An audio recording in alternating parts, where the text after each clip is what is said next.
जिस घर में महिलाएं दुखी रहती हैं उस घर की सारी पूजा पाठ धर्म कर्म विफल होते हैं। ईश्वर कभी उन घरों पर कृपा नहीं करते। बड़ा प्रमाण मैं आपको दिखा देता हूं। जिस घर में महिलाएं, मां, बहनें, पत्नी दुखी रहती हैं, या मैं कहूं कि अगर आप अपनी पत्नी को कष्ट देते हैं, उसे पीटते हैं, तो आपकी बड़ी दुर्गति होने वाली है। और आगे चल के यह भी लिखा हुआ है कि जिस घर में स्त्री की व्यक्तिगत चीजों को रख लिया जाता है, गहने रख लिए जाते हैं, वस्त्र रख लिए जाते हैं, अपहरण कर लिया जाता है व्यक्तिगत चीजों का और अपने फायदे के लिए उन चीजों का इस्तेमाल किया जाता है, तो ऐसे पुरुषों को नरकों में जाना पड़ता है साहब। ये बड़ा प्रमाण आप देखिए, और इस प्रमाण को देखने के बाद आप चकित होंगे और आप महिलाओं की इज्जत करने लगेंगे। ये प्रमाण देखिए। अब देखिए, लिखा हुआ है कि जिस परिवार में स्त्रियों का पूजन सत्कार किया जाता है वहां संपूर्ण देवता प्रसन्नता पूर्वक निवास करते हैं। दोस्तों, नीचे यह भी लिखा हुआ है कि उस घर में पूजा पाठ की जरूरत नहीं है, फिर ईश्वर वहां पे स्वयं आएंगे, क्योंकि वहां पर स्त्रियां खुश हैं। और नीचे लिखा हुआ है कि देखिए जरा, और जिस कुल में स्त्रियों का आदर सत्कार नहीं होता है, उस कुल की संपूर्ण क्रियाएं, चाहे धर्म कर्म कर लो, पूजा पाठ कर लो, सारे निष्फल हो जाते हैं, कोई फल नहीं मिलने वाला, क्योंकि वहां पे स्त्रियां दुखी हैं।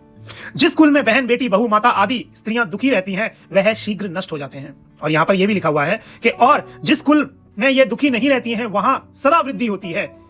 स्त्रियां उचित सम्मान न पाने की वजह से घरों को शाप दे देती हैं। वह घर कृत्या सताए हुए भांति सब की सारे, और उस घर में धन, सुख, संपत्ति, मान, प्रतिष्ठा, धर्म कर्म सब नष्ट हो जाते हैं। और नीचे देखिए, चकित करेंगे ये पंक्ति आपको। यहाँ पे लिखा हुआ है कि अगर किसी स्त्री का पिता, भाई, ससुर और देवर मोह में पड़कर नारी की धन संपत्ति, उसके बैल, घोड़े, गाड़ी, सवारी, जेवर, कपड़े अपहरण करके स्वयं भोगते हैं, उससे अपनी जीविका चलाते हैं, वह पाप बुद्धि मनुष्य भयानक अधोगति को नरकों में प्राप्त होते हैं। नीचे लिखा हुआ है कि जो सगे संबंधी नारी की जीविका काल में उसका धन हरण करके उसको इस्तेमाल करते हैं, उनको धार्मिक राजा चोर के समान दंड देते हैं। दोस्तों, एक और पंक्ति आपको पढ़ा देता हूं जो आपको चकित करेगी। मान पाने योग्य स्त्री यदि पति के द्वारा अपमानित होकर मर जाती है, तो वह स्त्री 3 जन्मों तक पुरुष बनती है और वह पुरुष 3 जन्मों तक स्त्री बनता है। अगर आप पत्नी पर हाथ उठाते हैं, उसके जेवर बेच देते हैं, तो आपकी बुरी गति होने वाली है। यहां पर अब आप सोच रहे होंगे, अगर किसी के यहाँ उल्टा हो तो क्या करें? जहां पे महिलाएं कष्ट दे रही हैं पुरुषों को, तो क्या करें? अब इसका प्रमाण भी मैं आपको आगे दिखाने वाला हूं, परंतु आप ये समझिए, कोई भी पुराण पढ़ लीजिए, शास्त्र पढ़ लीजिए, श्रीमद् भगवत कथा पढ़ लीजिए, स्त्रियों का जो तप है वो पुरुष नहीं कर सकते। मां लक्ष्मी का तप नारायण नहीं कर सकते, मां सीता का तप श्री राम नहीं कर सकते, आप समझिए, मां गौरी का तप भगवान शिव नहीं कर सकते।